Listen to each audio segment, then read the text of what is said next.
Welcome back to GTD. We're ecstatic because we just finished our college football episode, but MLB is also heating up at the same time. It's like if you watch the episode, I'm echoing myself, but fall feels like home. I mean, MLB playoffs, college football, and then NFL right behind, NASCAR playoffs. Horrific Alabama humidity. Yeah, that too. We experienced that on campus a lot today. It was brutal out there. I wish my parking spot wasn't a mile from my class. Facts. And I wore a white shirt. But anyways, Tough. back to baseball, because that's what this episode's about. Make sure you check the college football episode and the NASCAR both. Review and preview. Daytona's coming up. It's going to be a fun one. But before we get into it, that's Micah. I'm Keegan. Baseball. All right. Yes. So we're just going to start with our highs and lows. Get those Okay. out of the way. Then we can talk about whatever pointers and high hitters we need to hit. Let's get the lows out of the way. I don't feel like being negative, so let's just get the lows out of the way. Who's your low? My low is the Nationals for being absolutely worthless pieces of garbage and reporting Matt Strom's Little League Players Weekend glove for that team. For I believe it was the players with disabilities that was on that team. It's like a special. Yeah. And they took it because, okay, I get a pitcher's glove doesn't need to be white for safety reasons. It was nowhere close to being majority white, and even the white had everyone's signatures from all the players on that Little League team all over it. How about, instead of complaining about the pitcher's glove, you learn how to hit a baseball or develop an organization in any way. Don't be complete garbage at everything involving baseball since trading your entire core away. Then figure out how to play the game instead of reporting an opposing pitcher's glove. How about that for an idea? I mean, it is an idea. It's out there. But, I mean, when they're playing... I'm mad. I can't function. I can't get words out about this because it makes me so mad. I mean, I'm honestly... I'm with them. Like, as an ex-pitcher, it's a bad look because of what the glove represented. There's not enough white on it to warrant that. It's pretty white. It's the white part you see is what comes at you when your glove comes out. It's the first thing they see. It's pretty white. There's color all over it. Yeah, but the color was pink and blue. That pink looks and like orange lace. and green. Yeah, but the most dominant and yellow. But the dominant color I your don't eye know, sees man. is that pink because you're expecting white and red, so you see white and pink and you crap. I don't know. So I'm with them. Honestly. I think it's a bad baseball team knowing they're a bad baseball team and trying to find anything. I mean, yeah, 100% that too. I mean, if you're losing or struggling, yes, you're going to be like, hey, that's illegal. Like 100%. I would do the exact same thing if I was in their shoes, and you probably would too. I don't think I'm doing that. I don't know. I put you in those shoes. I think you do. But my low is on the field, like stats wise. It is Spencer Strider. Yeah, every Braves fan just went, yep, I knew this was coming because, I mean... Do Braves fans even watch this anymore? They might not. Oh, no, they still do. They still put themselves through it because they still think they're going to make the playoffs. I don't know when it's going to click in their head that they're not making the playoffs. No, I believe me. Not. One of my best friends from back home is a Braves fan, and he's now become... But he's a sports media guy. He's in the world. He gets it. He's not a fan. That's true. He's become a Reds fan with me, if that tells you how badly the season's going for the Braves. Anyways, back to Spencer Strider. He's pitched 3 games in August. It's not been great. 15.43 ERA in only 11.2 innings. That's bad. 7 of those come from the long ball. He's got 7 home runs allowed, 29 hits in 11.2 innings. They're batting .475 against him. What's his whip? Before the All-Star, they were batting .215. They're now batting .475 against him. That is abysmal. His whip, my friend, is 2.83. Ooh. Yes, not a great whip in the month of August. A good whip is about a .9. Yeah. So, it's not been great. His velo's also down. I don't know. He rushed. They cleared him and everything, but he definitely rushed. He rushed back from surgery. They can call it whatever they want to. He rushed back from surgery, and I think you're seeing that. I mean, yeah. San Diego. More and more studies have come out saying it used to be the year. You had whatever time frame. More and more studies have come out and been like, okay, maybe we need more time than we were allowing ourselves. And like Ohtani, I get Ohtani's in a little different position, and he really didn't rush back. He just didn't take any rehab starts. He really did take his time. But a guy like Spencer Strider who did rush back, I don't know if you're just seeing the results of that, or if he was still young, but he had an injury-riddled career. So maybe it prolonged teams just getting better visuals on him and getting better numbers on him and having better information on him because he missed so much time in his young career. I think the issue is, too, why are you rushing back for a team that has no playoff chances? Look, I'm thinking the same thing. The Braves, we're all thinking the same thing. Like, we're all with you. Like, that's kind of the point I'm making. Like, he rushed. I guess when he rushed back, he was like, I'm going to be the difference maker. And then he came in and wasn't the difference maker. And then just was like, whatever. But I don't know. Maybe if you don't want to drop him down, just drop him to the pin. I'm not right now. I mean, it's 3 games. This happens all the time with pitchers. But if this continues for 8 games, 6, 7, 8 games, drop him to the pin. Make him a long relief guy. See what happens. See if he's better there, then move him back up. Play with him a little bit. He's still young. He's still finding his groove, really, in Major League Baseball. Yeah, I think he's shown enough as a high-level starter for me to say that this is still injury-related and not. Yeah, that's what I'm saying. This has to be a prolonged for you to start moving him around. But maybe just move him around to help with the injury.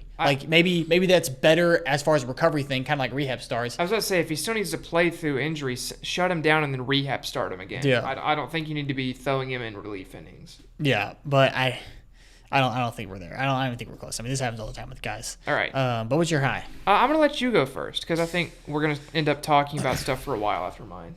Owen Casey. That's my high. We have a new Pete Crow Armstrong, and it's Owen Casey. We have a giant 7'8" red-headed kid from Canada. He's not actually 7'8". He is very tall. Very tall. He looks like a Game of Thrones character. Yes, very pasty. I relate and respect this guy. I'm not from Canada. No, I'm from literally the complete. In case you guys couldn't tell, opposite of North America. Not of North America. There's Mexico. Yeah, but South America. No, South Alabama. South Alabama is very different than Canada. Someone come get this man. The Alabama education system has not done him any favors. Hey, I'm at Auburn now. Did me a few favors. Anyways, Owen Casey's from Canada, if you didn't know. And he's been lights out. His first game, he went 0 for 4 with 1 strikeout, but the 3 balls he put in play were hard hit balls and they were good at bats. And David Schneider said no. And he went opposite field. And then we were like, yeah, no, we're not playing this guy. And then we finally played him. And today, game 1 of the doubleheader, got his first RBI. And then later in the game, first big league fly. So he's been lights out. And then in the second, right before we started recording this game, 2 of the doubleheader, bounced to Nico Warner, going opposite field again. So big lefty going opposite field. His swing is very reminiscent of Anthony Rizzo. It's really smooth, very similar swing. Loves going opposite field, but it's just so strong. It's so smooth, but his hands are so strong. He's just fun to watch, and I'm excited to see him play. So Owen Casey, who's your high? My high is a lot of things, and it's the current MLB division races because we got a lot heating up right now. Yes. First up, the one that I think is my favorite to follow right now is the AL West. The Mariners, who added a ton at the deadline. Suarez has been struggling, but they've still kept pace with the Astros. They're a game and a half back of Houston. The NL West, like always, is a dogfight between Dodgers, Padres. Padres sitting 2 games back, and we know AJ Preller did his thing, and they added 1 million players at the deadline. They're on a 4-game losing streak. And then don't matter. They're never going to slow them down. The AL East, the Yankees and Red Sox are both 5 games back of the Blue Jays. I feel like the Blue Jays, despite being at the top of this division, are somehow going under the radar, especially for National League fan bases. They're the Brewers of the American League East. Well, the Brewers have gotten so much notoriety. I think it's caused the Blue Jays to not get so much coverage. And especially on the National League side of MLB media, you're not really hearing about the Blue Jays at all right now. And I think that needs to be fixed because they're playing extremely well. Alejandro Kirk stole a base, which was extremely impressive. So division races right now are extremely fun. Technically, the NL East is a division race, but it's the Mets who are 5.5 back, and the Mets are Metsing. So that's not a race. Yeah. But I do want to get your thoughts on who you would pick to win the NL West, the AL West, and the AL East as of today. All right, we'll start the American League. We'll start the AL West. I would say the Mariners because the Astros are on a little bit of a skid recently. But then, right after the Astros started their skid, the Mariners were like, "Wait, we want to lose too." So now they're both playing the exact same baseball in the last week, which is subpar baseball. Both 5-5 in the last 10. So it's really a question of who gets back on the saddle first. I think with how close this race is right now. And honestly, I think the Mariners get back on saddle first. I think someone in that locker room goes, all right, this is what we got to do, and then they have the young talent. They have Julio Rodriguez, who maybe feeds off of that and gets really hot. Julio Rodriguez. They have the guys they brought in. He's got the skill set. It just needs to be presented. And I think if he can get hot at the right time and get some guys behind him, I mean, he didn't really have anybody around him. I mean, he had no lineup protection. Now he's got a little bit if Suarez can get rolling again in his new home and Naylor. So now he's got a little bit of protection. He's going to see more hittable pitches, and it's just going to help him, I think. So I think the Mariners just start hitting the ball better than the Astros and start winning before the Astros start winning again. So I'm going the Mariners. I also am going with the Mariners, and to your credit, I know I've not always been the biggest fan of Julio Rodriguez at the plate. I love this guy as a fielder. He's outrageous. But he started on recently. The last 30 games, the average is at 283, and the on-base is at 305, slugging at 583. You math guys can do that. I don't feel like it right now, but he's playing really well over the last month or so. And my thing with the Mariners is, if Eugenio Suarez is not hitting the baseball at all since being a Mariner, and you've still caught up to the Astros and are now only a game and a half back, why not the Mariners in this division? I think they're definitely going to have what it takes down the stretch because you know how good the pitching is. Wu is incredible. Logan Gilbert's solid. For some reason, is he – I just had a brain fart. Is he hurt for some reason? I don't think – he's not hurt, right? My brain just told me he was hurt for some reason. Well, he's looking that up. We're going to go to the AL East, and then – that's the Blue Jays, Yankees, and Red Sox. Now, a lot of people actually have the Red Sox to come back and win this division. A lot of people in the media. Everyone's kind of just fallen off the Yankees bandwagon, and everyone's kind of like, there's no shot they win the division because everyone's kind of realized that all they have is Aaron Judge, which is a good realization to make. You're an adult now. Congratulations. No, he's not hurt. I don't know why I thought he was hurt. That scared me for a second for Logan Gilbert. I'm just so used to pitchers getting hurt now. I'm like, oh, there's a really good pitcher. He must be hurt. Yeah. So but you're going Mariners? Yeah, definitely going Mariners. All right. So now to the AL East. Blue Jays, Yankees, Red Sox. I think it's between the Blue Jays and Red Sox. I think the Red Sox have the potential to go on a run. And I think if baseball is about getting hot at the right time and going on runs. If I'm giving any one of these teams like a run potential meter, Red Sox are higher on the chart than especially the Yankees and Blue Jays. Dude, the Orioles are only 14.5 games back. Yeah, not happening. They're not even on my run potential meter. But if I'm giving a run potential meter to anybody, it's the Red Sox. Now, 5 games is like they'd have to go on quite a run. And I guess the Blue Jays would also have to combat that run with losing, which they have slowly started to do recently. But so are the Red Sox. Yeah, they're killing the Pirates right now though because Pirates. Yeah, but I think this one's tough. Like, do I trust what the Blue Jays have done because what they've done is incredible. Like, I better defense, Blue Jays. Also, the Yankees are 7-3 in their last 10 and are going to get Aaron Judge back. Yeah, but I think the Toronto Blue Jays have better defense. They have the better base running. They have the better fundamental baseball. I think the Red Sox offense plays better in their own park in Fenway, and I think their offense gets hot at the right time. Give me their what's today's date? August 19th. Blue Jays are winning this division. I think the Red Sox make it scary, but I think the Blue Jays can hold on to a 5-game lead. Well, if you remember, at the start of the season, I picked Boston to win this division. I do remember. I'm sticking with the girl that I brought, dancing with the one who brought me, and I am picking the Red Sox to dig out of this 5-game hole. I think it's unlikely. I think they're going to have to get incredibly hot. They're 4-6 in their last 10. Doesn't look like they're getting hot right now. I don't care. I'm riding the prediction all the way into the ground. Boston Red Sox win the AL East somehow. Are you giving the nod to the Blue Jays or Yankees? Blue Jays over the Yankees. Okay. The Blue Jays are super consistent. I figured. All right, NL East. Well, this one will be quick and easy because, Phillies. like you said earlier. Next. Okay, NL West. Who do you think is winning the NL West? Padres. I said it. Actually, I don't even think this video got uploaded. I said it when our trade deadline video. Padres are the best team in the National League. That video did get uploaded. Okay. Yeah. Padres are the best team in the National League. I'm backing my guy. I'm saying it again. They made the right moves.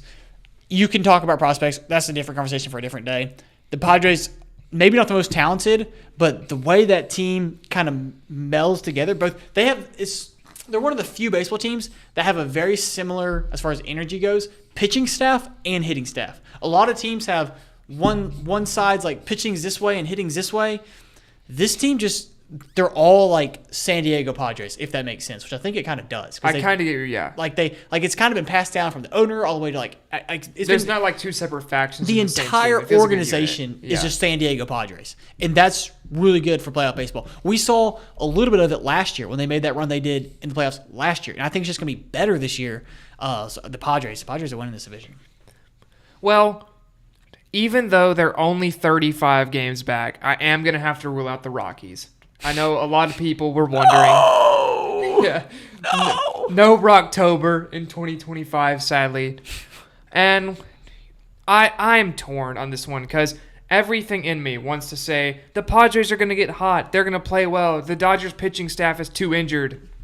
And the other half of me is going, the Dodgers are so good. And I don't know which half to listen to. And when I'm torn on something like that, a lot of the times I'll really try to think through it. I'll overthink a ton. And I'm going to try to not overthink this. And just simplest option is the correct option. Give me the Dodgers to hang on. Now, do I think the Dodgers beat the Padres in the playoffs? I'm not sure, because if the Dodgers starting pitching is still unhealthy, really struggling, I'm not sure they're built to win a playoff series versus the Padres. Right. I do think they're good enough to hold on the rest of the regular season. Interesting. The Padres have hit better than the Dodgers recently. They have. So I would say if I'm picking this off vibes, Padres all the way. But I'm trying to. It's the Dodgers. Yeah, I mean, I don't think anybody's gonna be shocked they have the most talented team, but I like the Padres and I'm gonna stick with them. But now I guess we'll talk about the Brewers because we have to. I do want to talk about the Padres because I love everything they're doing and I want this to be a PSA to 29 other MLB teams that are not the Padres. You can take your pick at which ones. It's all of them.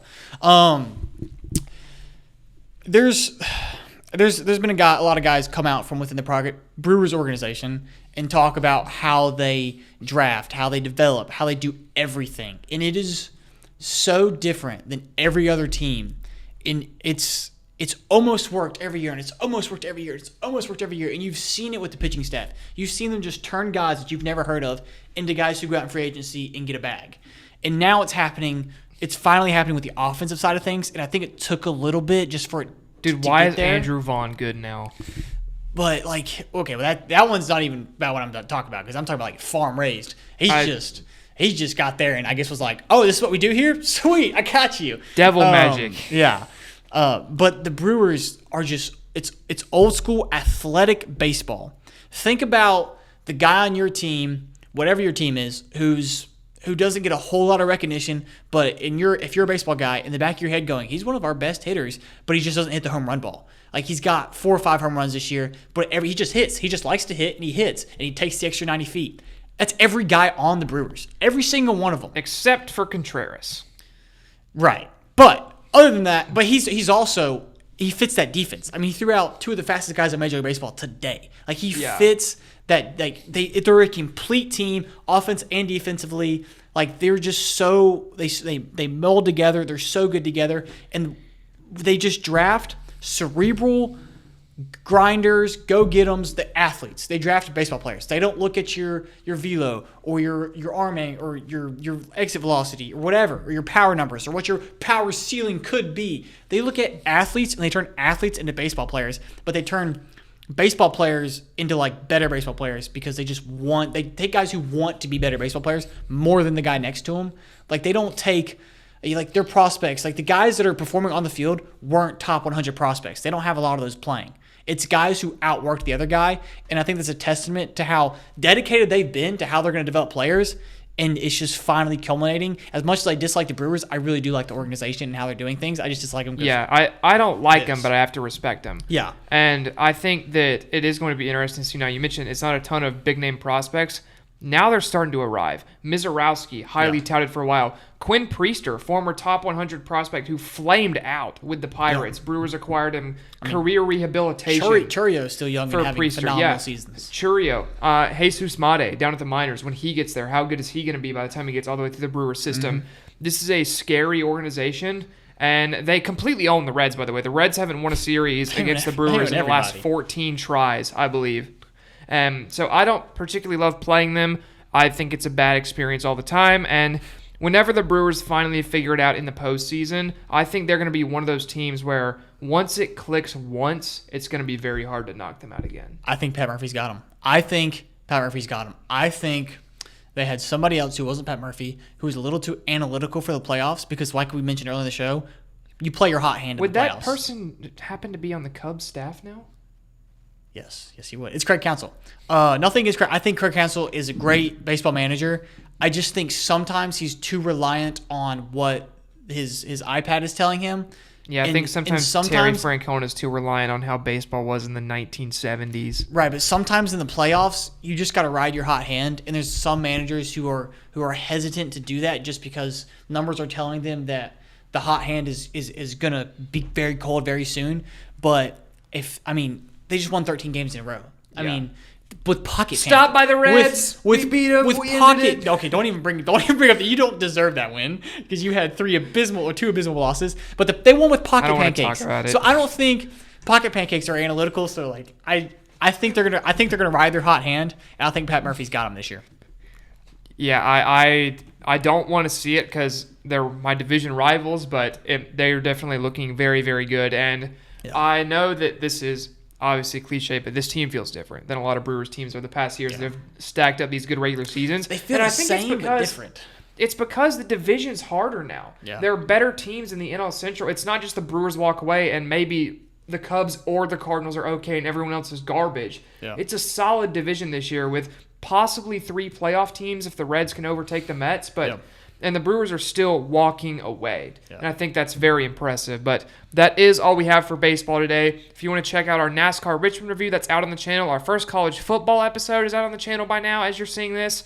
And then later this week, we'll have the NASCAR Daytona preview for you. Last race before the NASCAR playoffs. But if you have enjoyed the videos, make sure to like, subscribe, maybe even leave a comment if you feel like it. But for now, that's been Keegan. I've been Micah, and we'll see y'all next time.